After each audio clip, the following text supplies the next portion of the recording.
Assalamualaikum warahmatullahi wabarakatuh. Perkenalkan, nama saya Najla Azahra dengan NIM 80202303192. Saya dari kelas 02 PT 5.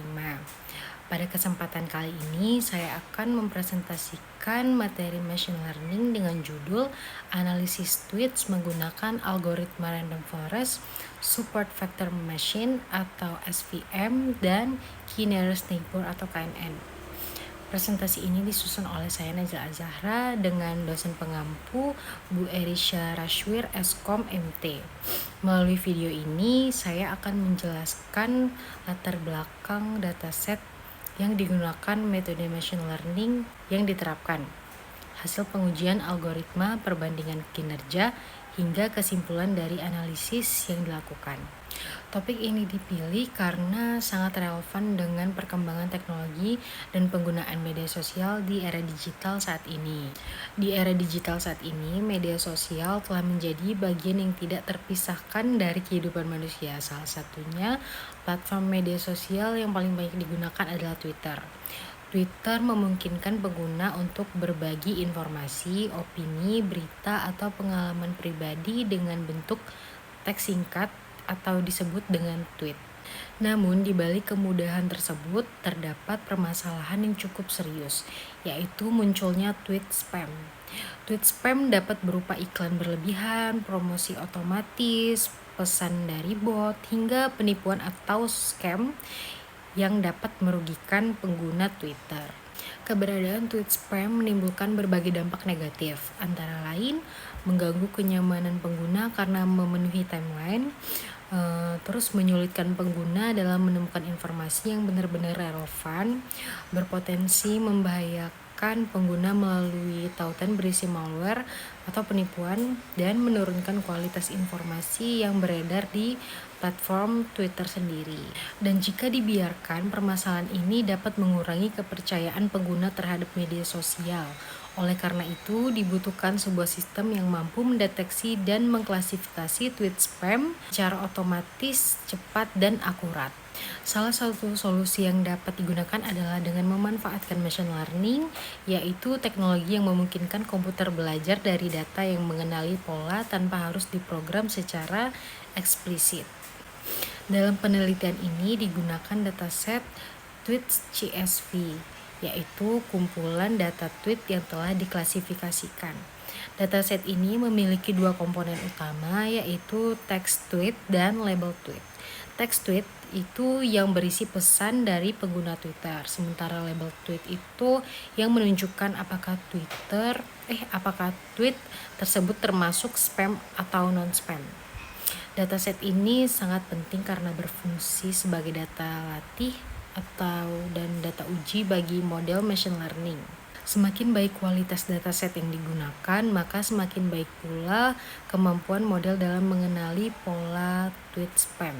Data inilah yang nantinya akan diproses dan dianalisis menggunakan beberapa algoritma machine learning untuk mengetahui algoritma mana yang memberikan performa paling terbaik.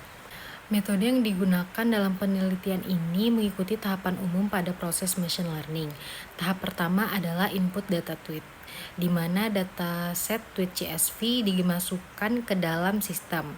Tahap kedua adalah preprocessing data text. Pada tahap ini dilakukan pembersihan data seperti menghapus simbol dan karakter yang tidak diperlukan, lalu menghilangkan kata-kata yang tidak memiliki makna penting dan menyeragamkan format teks. Tahap preprocessing ini sangat penting karena data teks bersifat tidak terstruktur sehingga perlu diolah terlebih dahulu agar dapat dipahami oleh mesin. Tahap ketiga adalah ekstraksi fitur menggunakan metode TF-IDF. TF-IDF ini berfungsi untuk mengubah data teks dalam bentuk numerik berdasarkan tingkat kepentingan suatu kata dalam dokumen. Dengan metode ini, kata-kata yang sering muncul tetapi tidak penting akan memiliki bobot yang rendah, sedangkan kata-kata yang penting akan memiliki bobot yang lebih tinggi tentunya. Tahap keempat adalah klasifikasi menggunakan algoritma machine learning, yaitu yang pertama ada random forest, yang bekerja dengan membentuk dan membangun banyak pohon keputusan. Yang kedua ada support vector machine atau SVM yang mencari garis pemisah terbaik antar kelas. Yang terakhir ada Key Nearest Neighbor atau KNN yang mengklasifikasikan data berdasarkan kedekatan jarak. Hasil akhir dari proses ini adalah pengelompokan tweet ke dalam kedua kategori, yaitu spam dan not spam. Pada tahap ini dilakukan proses pemanggilan dan pemuatan dataset tweets CSV menggunakan kode program. Dataset ditampilkan untuk memastikan bahwa data berhasil dimuat dengan benar dan tidak mengalami kesalahan format. Tahap ini juga memastikan bahwa data siap digunakan untuk proses pre-processing, pelatihan model, dan serta evaluasi. Proses ini menjadi dasar penting sebelum masuk ke tahap analisis lebih lanjut. Setelah model dilatih, menggunakan algoritma masing-masing dilakukan evaluasi kinerja model. Evaluasi ini menggunakan beberapa metrik, yaitu akurasi untuk mengukur tingkat ketepatan prediksi, precision untuk melihat ketepatan prediksi spam, recall untuk melihat kemampuan model mendeteksi spam, F1 score sebagai keseimbangan antara precision dan recall, FBR, FNR, dan TNR untuk melihat kesalahan dan keberhasilan klasifikasi.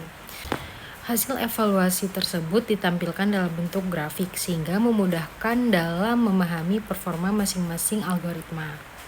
Dari grafik ini dapat dilihat bahwa setiap algoritma memiliki karakteristik dan tingkat akurasi yang berbeda-beda. Pada bagian ini ditampilkan grafik perbandingan kinerja antara Random Forest, SVM, dan KNN. Grafik perbandingan ini bertujuan untuk melihat secara langsung algoritma mana yang memberikan performa terbaik berdasarkan metrik evaluasi yang digunakan. Dengan adanya perbandingan ini, kita dapat menentukan algoritma yang paling optimal dan paling sesuai untuk kasus klasifikasi tweet spam. Berdasarkan hasil analisis dan pengujian yang telah dilakukan, dapat disimpulkan bahwa penerapan machine learning efektif dalam membedakan tweet spam dan non-spam. Tahapan preprocessing dan ekstraksi fitur menggunakan TF-IDF sangat berpengaruh terhadap hasil klasifikasi. Algoritma Random Forest, SVM, dan KNN menunjukkan performa yang baik. Sistem ini mampu membantu meningkatkan keamanan pengguna serta menjaga kualitas informasi di media sosial. Dengan demikian, pengguna machine learning sangat direkomendasikan sebagai solusi dalam menangani permasalahan spam di media sosial. Demikian presentasi yang dapat saya sampaikan. Semoga penjelasan ini memberikan pemahaman mengenai penerapan machine learning dalam analisis tweet spam. Terima kasih atas perhatiannya. Wassalamualaikum warahmatullahi wabarakatuh.